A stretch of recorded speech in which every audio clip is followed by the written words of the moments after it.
She sets a table before me in the presence of my foes. She anoints my head with oil and my Hello, welcome to Voices in the Wilderness. My name is Pastor Lorraine Bouffard. I am the Bishop of the Diocese of Connecticut for the American Ecumenical Catholic Church. I would like to show you a picture of someone who is very instrumental in fighting for equality in this state. The title here says, Love Makes a Cause. And what was the cause was the passage of a marriage bill for gay and lesbian people to marry. And I would like to read what one of the justices wrote when this was passed. He wrote, "Even though the right to marry is not enumerated in our Constitution, it has long been deemed a basic civil right.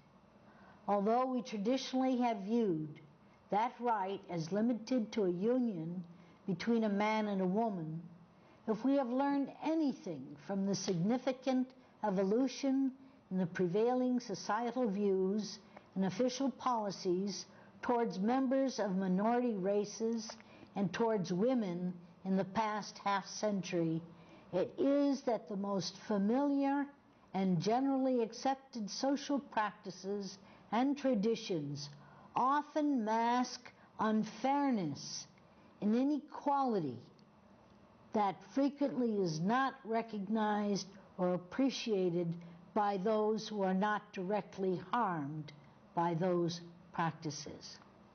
Well, I don't just have the picture with me today of Anne Stanback. I have Anne with me. And welcome, Anne. It's a delight to have you back. Thank you, Lorraine.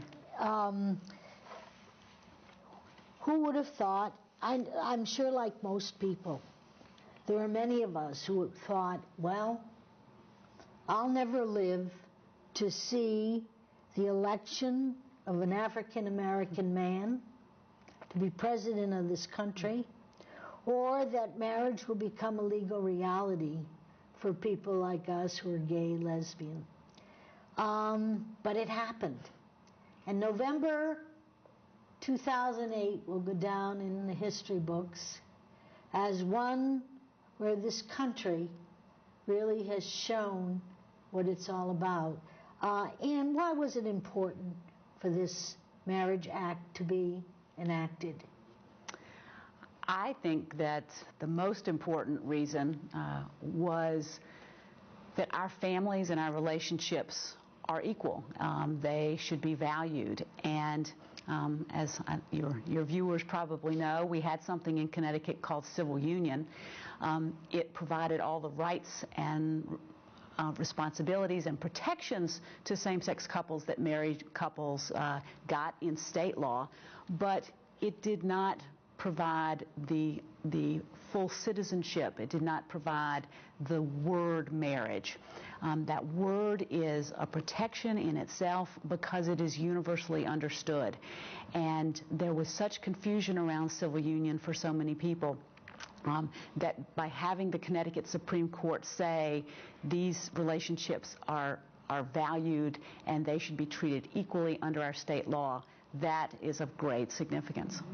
One of the things that was so bothersome to me in terms of the propaganda from the religious right was that they kept hammering away at the fact that marriage is a tradition. It has always been between men and women. And I just said, these are people who are so ignorant of history.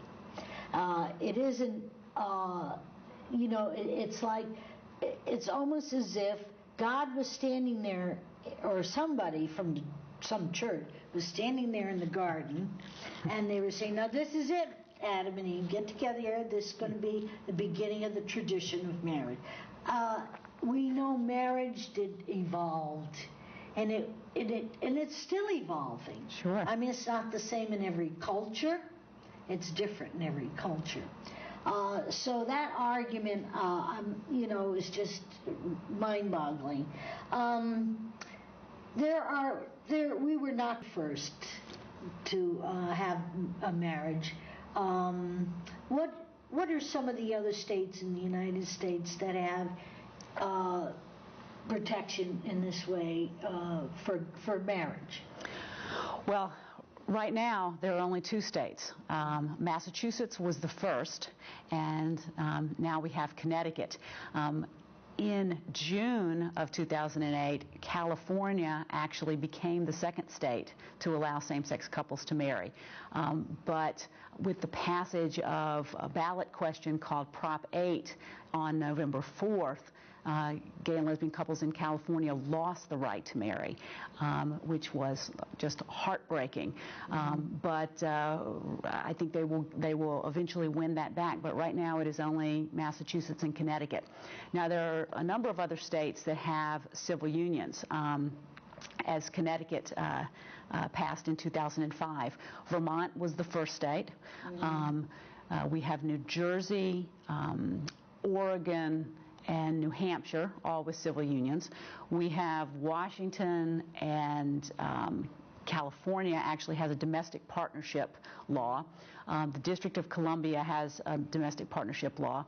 Now, you hear these different statuses, and I think what should become clear to everyone is it is very confusing when you have different legal arrangements in different states. We're a very mobile society, so when someone with a civil union goes to a state with domestic partnership, is that civil union valid? Are parts of it valid? A lot of that is still gray area. What we have tried to argue is that marriage is not only the fairest thing to provide for same-sex couples, but it is the easiest thing in laws that where you have parenting rights. It's important to know children need to be protected, and if we have different laws in different states that aren't recognized, it becomes very confusing. Especially when it's a basic right. That's right, and it is a fundamental right. An arbitrary type of situation, you could say, all right, well, we can live with that. But it's a very confusing thing. We also think that we in the United States are far ahead of the rest of the world. And there are countries that have had marriage for same-sex couples far longer. I'm thinking of the Netherlands. That's right. In fact, the Netherlands, if I'm remembering correctly, they legalized marriage for same-sex couples back in 2000 when Vermont became the first state in this country to just do civil unions. And since 2000, the Netherlands has been joined by Canada, Spain, a majority Catholic country, Belgium, South Africa, and many, many other countries have, a variety of rights and protections. So we're starting to see a tremendous, tremendous change. What do you suppose will be the effect of Connecticut's victory? I mean, here we have been known as a very conservative, puritanical, our roots are puritanical, cautious people. We're the land of steady habits. There you go, thank you, the land of steady habits. And here we pass a bill, or something. A bill. It's a bill. Well, court decision. It's a court decision. Okay, and because the other one was a bill, the civil union thing was a bill. That's right. Okay, so I just think this is so amusing. Do you think that this will have an effect on other states or on other people's thinking? I think it will have a very important impact for a number of reasons. One being that Connecticut is considered this stodgy old, the insurance company state, and I think that really